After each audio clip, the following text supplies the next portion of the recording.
This is John Musgrave. Thank you for coming to the podcast. If you like this content or this episode, please click like or even subscribe or hit that thumbs up button on your screen, and that'll help more people find us. Thanks for listening. That Jeremiah gives a mandate in chapter 29, and if you want to look in chapter 29, you can look there now. What do we see kind of in the middle? I think beginning in verse 4 in chapter 29. What is that? What's that text there? It's the letter he wrote to the exiles. Yeah, it's a letter Jeremiah wrote to the exiles. And so we remember this part is going on. Now, when did most people get exiled? 597. Okay, but some people are still back in Israel, right? Back in Judah, right? And who's king over them back in Judah after that main exile? Last king. Zedekiah, last king, Z, last letter of the alphabet. So Zedekiah, he's king over them. And so this is Jeremiah writing during Zedekiah's time to those who were carried away into exiles. And he's telling them how to live. And so you see this letter in verses 4 onward here. But he tells them, you're going to be there for a while, 70 years. And so settle down, plant gardens, marry and give your daughters in marriage, not to Babylonians, but to those in the faith. And what's he tell them in verse 7 to do? What's their attitude to be toward the pagans they're living amongst? Yeah, seek their peace and prosperity. Okay? And so, who today lives among non-believers? We do.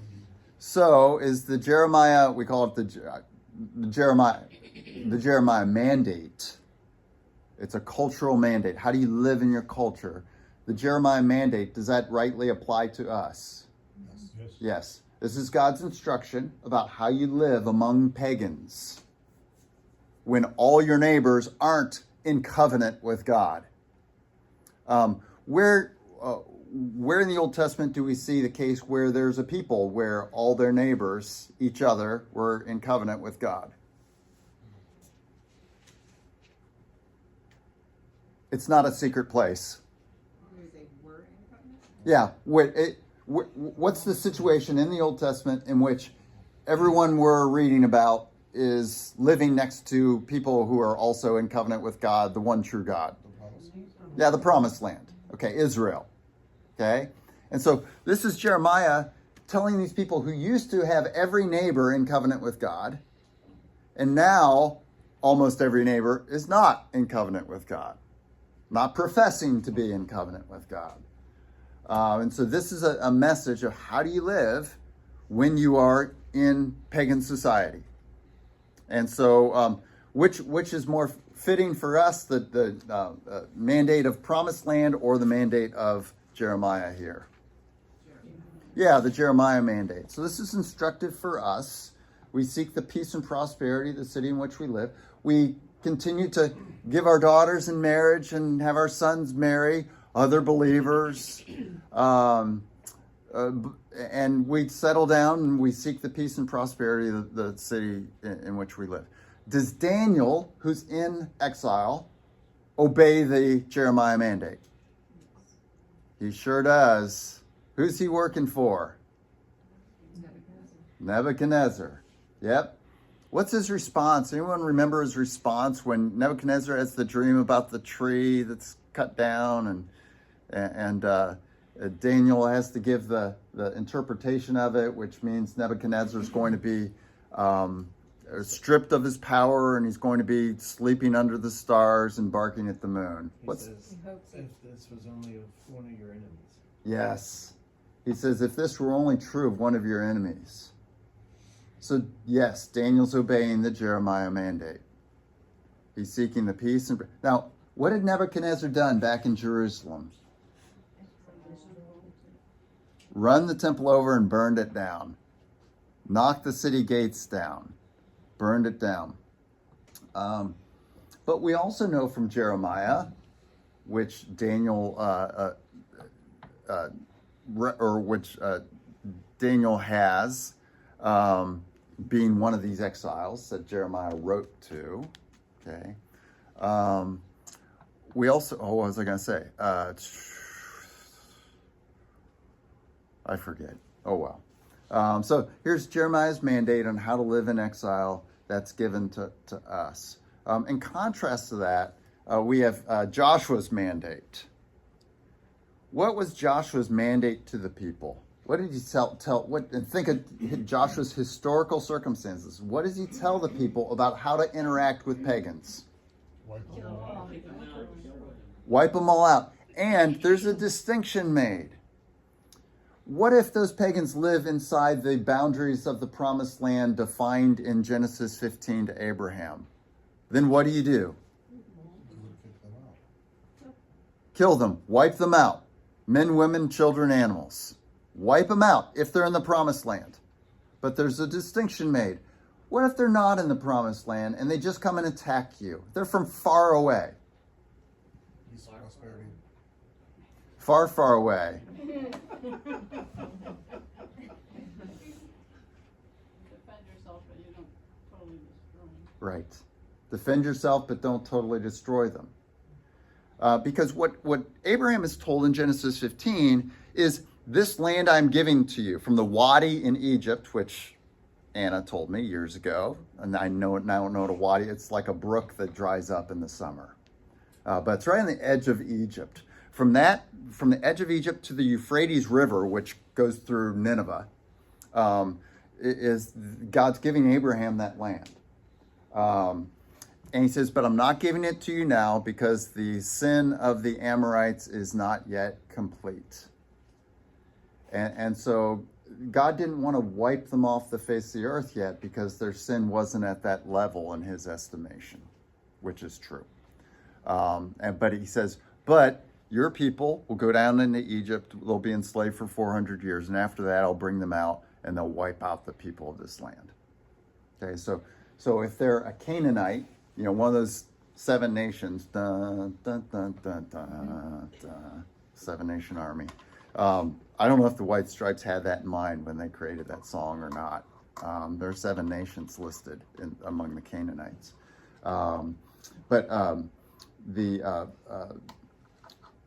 If they're in the promised land, they get wiped out. This land is to be holy, and you're to wipe them out. You're to completely destroy them, which is the language of a burnt offering.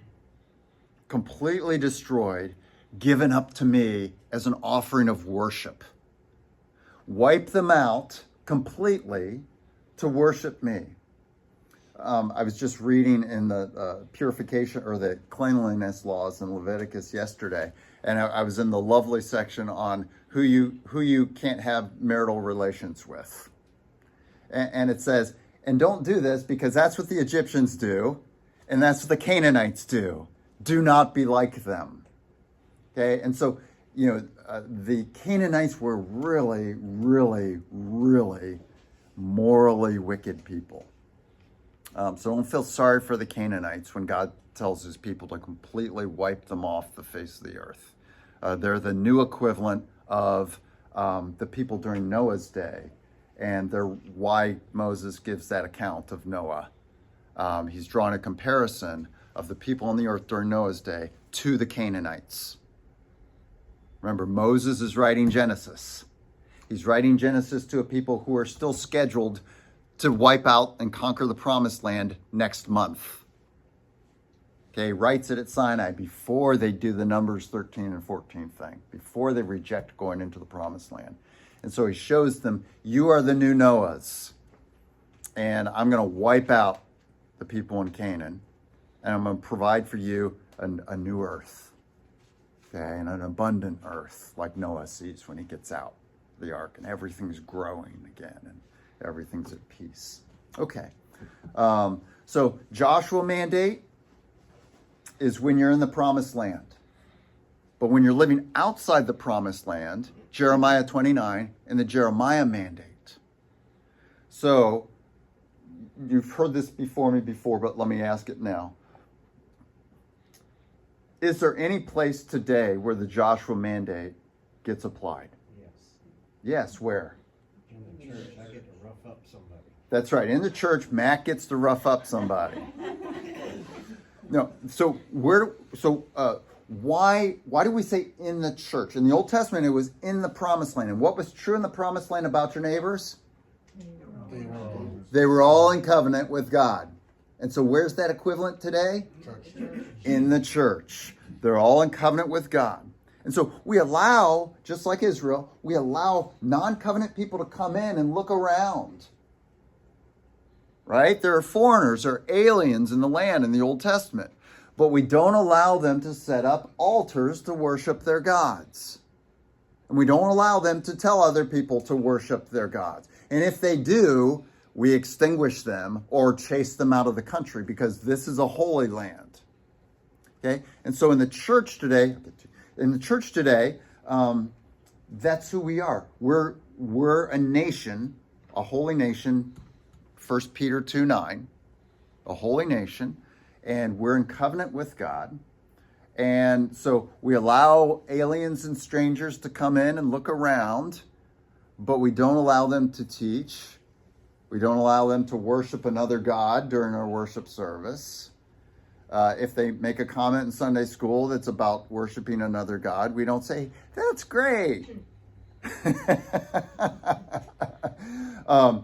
And if somebody is a member of the church and they say, I think Buddhism is correct right now, what do the elders of the church have to do? Excommunicate. We don't kill them physically, but that physical wiping out is we wipe their membership away. And we say publicly, you're no longer, at least to them, you're no longer in covenant. We do not believe that you have a covenant with God. And so you are not a recipient of the covenant blessings now or to come. So you can't take the Lord's Supper. You can't be baptized or have your children, or if they were a member, they were baptized, but you can't have your children baptized because that's a covenant blessing. That's a benefit for a covenant person. You can still come in, but you can't promote your God. But you're here without membership.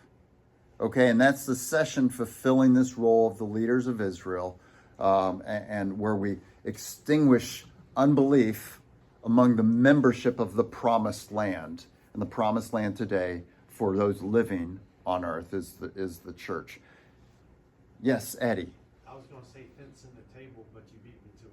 Okay, that's right. You beat me to it. I knew that, and I just wanted to steal your thunder. No, but that's why. So good point. So what Eddie brings up is when we call it in our technical language. It's not in the Bible. We fence the table. We ask pastors as they're coming up to, or people who want to be pastors as they're before Presbyterian for their ordination exams, how would you fence the table? And what we mean by that is, what do you say before the Lord's Supper to tell non-believers, we're glad you're here, but you shouldn't take of the bread and the wine or the grape juice. Okay, and so that's fencing the table. And that's us saying, covenant blessings are not yours. We hope they will be. We hope you'll believe. And so that the meaning of this will be true of you, and that you can participate in the body and blood of the Lord, as Paul says in 1 Corinthians 10, 16 and 17, that when we take the wine, when we take the cup, when we take the bread, we're participating in the body and blood of Jesus. Stephen. So I had a question about the Joshua mandate, applying to us today so we're not literally slaying people as in taking their physical Correct. lives. Right. So, but in the Old Testament, they very much would. Yes. So what is, obviously non-violence is a better solution. Yeah. But what is the difference between why are they physically killing people in the Old Testament and we as the church do not? Yeah. So good question. Number of things there. One, God claims the land for Abraham. And so if someone comes in and who's not in covenant, a descendant of Abraham, either by genetics or by faith, like Ruth was a descendant by faith. Right. That they have no claim to the land. Okay? And if someone comes in and holds claim to the land, they become like one of the old Jebusites or Hittites or Canaanites there. And you say, either you get out or we extinguish you by death. Now, with Joshua, as I mentioned earlier, you had that these were not nice people that we were stealing the land from. These were people that God said, you are not fit to be on the earth that I created, and I'm tired of sustaining your life, which I'm doing every day. And so you can't be here, and I'm removing you from the earth. God, who has sovereignty over birth and death dates, determines the death date. And so that's Old Testament stuff. Today we don't, for a number of reasons. One thing is typically between Old Testament and the New Testament, we see Old Testament were real kind of more physical things that were also spiritual. Okay, so that was a spiritual thing that you didn't allow a non-believer to be in the promised land and worshiping a false god. That was a spiritual thing, but it was also a physical thing. You physically didn't allow them to be there. And today in the New Testament era, we've got almost all the physical stuff removed. You have certain physical stuff that's there. There are physical sins that we can commit. We take physical sacraments. Right. But the fruitfulness, for instance, that we experience is soul fruitfulness, the fruit of the Spirit. And if I'm a farmer who's a Christian, I have no guarantee that the rain's going to come this year and that I'm going to have a bountiful harvest. I can pray for that, and maybe the Lord will answer that, but he hasn't bound himself to that. We're not in that era. The other layer to this, Stephen, is that we're in this era where the Great Commission is full out. And in the Old Testament, you had the reception of anyone who came to Israel, who streamed to Jerusalem and said, this is the one true God. Can I be a part? And Israel was always to say yes to that. But what happens with the Great Commission at the end of Jesus' life is that now the gospel and the taking people into God's covenant people is aggressively going out into the nations and recruiting. Right. And so since we don't know who's elect and who's not. There are I don't know. I'm bad with numbers. 300 million people today who are elect who haven't believed yet. And we don't know who those people are. So it wouldn't be wise for us to kill people before they believe. Now, there's decree and all that kind of thing. But yeah, Right. so Yeah, that makes sense. Yeah. I guess just... Yeah, and also I guess the difference is like just the same way that the physical sacrifices of animals are not necessary because Christ is our perfect sacrifice. that's right. Like, And we have a sacrifice, don't we, as Christians? What's our sacrifice as Christians that we bring to the Lord and we say, I believe I'm forgiven because of this? That would be the crucifixion and the resurrection. Someone please mortar shell. Jesus! He is your sacrifice. Please don't say anything else. That's one time you can mortar shell. Please mortar shell, yes. That's what the gospel is. The gospel is saying, Jesus is my sacrifice. And that's spiritual. You didn't bring the physical body of Jesus to God in the physical geographic Jerusalem and get acceptance from God based on that. You took Jesus as your sacrifice spiritually when you believed. And you were sprinkled with his blood, really, but spiritually. You didn't wind up with O positive or O negative or whatever, blood on your forehead and on your clothes that belonged to Jesus. But his blood sprinkled you, but it was a spiritual sprinkling. Okay, and so we have that spiritual stuff. Okay, onward. So that's the Jeremiah mandate versus the Joshua mandate. So Jeremiah, think of this, he gives instructions to exiles. And we are exiles on this earth, 1 Peter 1:1. strangers on the earth or exiles on the earth. That's who we are. And so we seek the peace and prosperity of the city in which we live. We are to be faithful as we live among pagans, but we're to be kind to them. We're to seek their peace and prosperity. We're to share the gospel with them. And even if they don't receive the gospel, we still, what do we do with our enemies? Jesus says in Matthew 5:44. Love them and pray for them. Yeah, we love our enemies and we pray for those who persecute us. Okay? And so that's Jeremiah mandate stuff.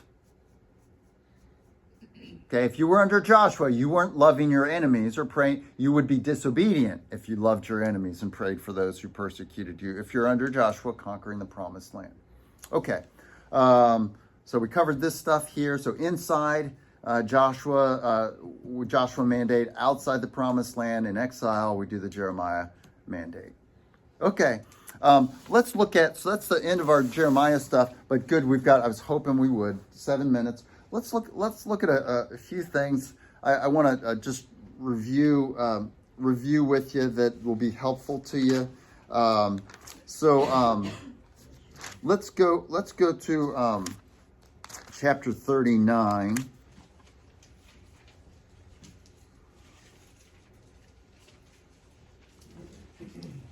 You've got an account of the fall of Jerusalem. And if you got a what's that book about, you'll see this on that page there, where it tells you, what's what and where's where. You've got an account of the fall of Jerusalem, like in chapter 52, chapter 21, and then chapter 39 as well.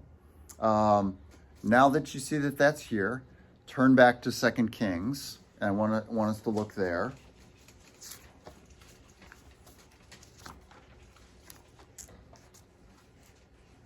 Been wanting to do this for a while. Let's look at 17 first. And the reason we're doing this is it gives us so much the context of what we've been looking at. Exile, divided kingdom, all those kind of things come from the end of 2 Kings. And so look at the beginning of chapter 17. What title have the editors of your Bible put on top of chapter 17? Yeah, so he's king of what kingdom? Yeah, and that's different from what kingdom? Judah. Yeah, okay, so he's the last king of the north. And then look at verse 7. What's their little title there that the editors have put on that? Israel exiled because of sin. Yeah, Israel exile. So in chapter 17, if you just flip a few pages, keep your hand on this, you can go to chapter 25. And 25 is where we have the exile of Judah, the burning down of the temple. But you see that clear in chapter 17, you've got northern Israel is finished.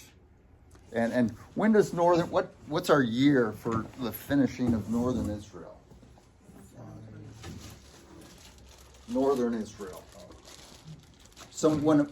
You probably said that, I just didn't hear you. 722, yeah. So 722 BC is where we have Hoshea, the last king of Israel. And who conquers northern Israel? Yeah, Assyria. They're the major world power at the time, and they conquer. So we're in 700s. They conquer northern Israel, and so let's read just some things here that are valuable for us to read. Verse 7, Mallory, would you read verse 7 for us? 17:7, 2 Kings 17:7. All this took place because the Israelites had sinned against the Lord their God, who had brought them up out of Egypt from under the power of Pharaoh, king of Egypt. They worshipped other gods And read 8:2. and followed the practices of the nations the Lord had driven out before them, as well as the practices that the kings of Israel had introduced. Okay. And so why are they getting exiled? They worshipped other gods, yeah. So because of their wickedness. So let's go down to verse 18. There's, some more count of this, but we get down to verse 18. And Betsy, would you read that paragraph there, 18 through 20? So the Lord was very angry with Israel and removed them from his presence. Okay, just a little note here, and we covered this a long time ago in the dojo. His presence. The promised land is what? Where he's present. Where God is present. Okay. Now, where in the promised land was God present? In the temple. Yeah, above the ark in the temple, particularly. Now, God is omnipresent, but his special blessing presence is there in the Holy of Holies as he's enthroned above the cherubim, above the ark there. And so God says, when he exiles, he's saying, I'm removing you from my presence. Get away from my throne room, which is the Holy of Holies. Leave here. I don't want to see you anymore. Okay, and so that's the language here. That's what's happening. So it's not it's not a nice thing when you're kicked out of the land because you're removed from the Lord's blessings, the Lord's blessing presence. Okay, go ahead. Only the tribe of Judah was left, and even Judah did not keep the commands of the Lord their God. They followed the practices Israel had introduced. Therefore, the Lord rejected all the people of Israel. He afflicted them and gave them into the hands of plunderers until he thrust them from his presence. Okay, and so all the northern 10 tribes get taken out from the promised land. Now let's go to verse 24, and then let's go through 24 through 26. Andrew, can you read 24, and then we'll do one verse at a time. So 24, 25. And 26, Pat. The king of Assyria brought people from Babylon, Cutha, Ava, Hamath, and Sepharvaim, and settled them in the towns of Samaria to replace the Israelites. They took over Samaria and lived in its towns. When they first lived there, they did not worship the Lord, so he sent lions among them, and they killed some of the people. Yeah. How about that, huh? It was reported to the king of Assyria, the people you deported and resettled in the towns of Samaria do not know what the God of that country requires. He has sent lions among them, which are killing them off because the people do not know what he requires. And Anna, would you read the next verse? Then the king of Assyria gave this order: have one of the priests you took captive from Samaria go back to live there and teach the people what the God of the land requires. Okay, and then Lily. So the priests who had been exiled from Samaria came to live in Bethel and taught them how to worship the Lord. Okay, any question why the Samaritans were despised during the day of Jesus? That's crazy stuff right there. I think I've missed this all this time. Yeah. Whoa. So why are the Samaritans during Jesus' day despised? They're not Israelites. They're foreigners. Foreigners who worship other gods. They're a mixed people, and who leads them? Who is obtained to teach them how to worship the Lord? A priest from where? Northern Israel. Okay, so this isn't a good Jerusalem priest. You know what they were doing in Samaria? They were worshiping other gods. Okay, and so there was this mix of things. And that was the case too in Jesus' day. The Samaritans, that's why, the woman at the well in Samaria says, where do we worship? Mount Gerizim or Jerusalem? And the Samaritans, they didn't have the same Old Testament. They only had the 5 books of Moses. It's called the Samaritan Pentateuch. And so the Jews during Jesus' day despised them because they were a mixed people, not only racially, but religiously too. God forbid worship outside of Jerusalem in the law. and none of the Samaritans worshipped at Mount Gerizim, which was up north. Okay, and so this is a very mixed group of people, and so this explains for us why Samaria is considered a big mess when Jesus is on the scene. Now, people come back after the Babylonian exile, and so not everybody's all crazy with, Jesus is from the north, but he's from north of Samaria in that area. Samaria's kind of right in the center. Yeah, Bill. Yeah, as you say, the following paragraph after where we stop reading talks about all that craziness. Mm-hmm. And then verse 34 sums it up. To this day, they persist in their former practices. Yeah, and so when's the writer of 2 Kings writing? When your mama's birth. Yeah, that's right. While Judah's in exile?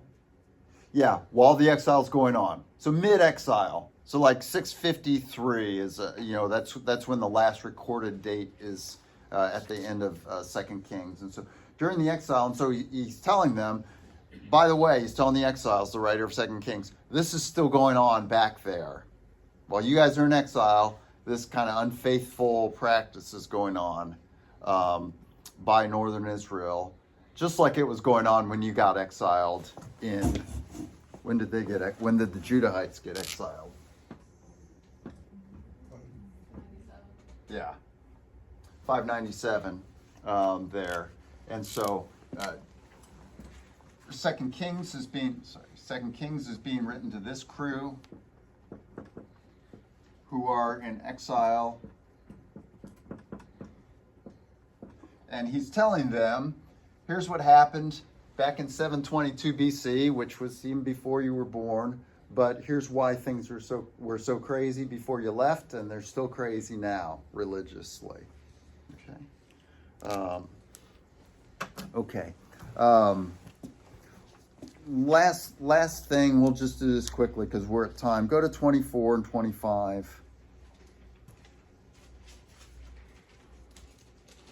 And we'll hit the titles here. Look above 24. What's the title that you see there on above 30, 23, 26, 36? Jehoiakim, king of Judah. So he's 609 to 598. And then you got above verse 8. What's our title there? Jehoiachin, king of Judah. So he's 598, 597. And then above verse 18, Zedekiah, king of Judah. So he's the last, lengthy king. He goes from 597 to 586. Okay, and that's Zedekiah there. And this is when Jeremiah writes that letter, Jeremiah 29, to the exiles, because they all left back there. Okay. And then there's above chapter 25. What's our title there? The fall of Jerusalem. And then Jeremiah is left behind when Jerusalem falls, and given the choice to come with the exiles, and he'd be treated well by Nebuchadnezzar. Nebuchadnezzar knows of him and says, find Jeremiah and tell him his choice. You can come to Babylon and I'll treat you well, or you can stay back. And what's Jeremiah choose to do? He stays back, and God tells the people there who are the poorest of the poor, the unwanted, the ones that Babylon didn't even want to take. He tells his people there through Jeremiah, stay here in the land, and appoints a man named Gedaliah, who I think you can see there at the end of chapter 25, there, maybe 3 paragraphs back from the end, to be governor. But Gedaliah gets assassinated, and then the people say, uh-oh, we assassinated the governor that the king of Babylon appointed to be governor. He might be mad, and so they flee to Egypt. And so Jeremiah, at the end, ends up in Egypt with this remnant of people who have left for Egypt.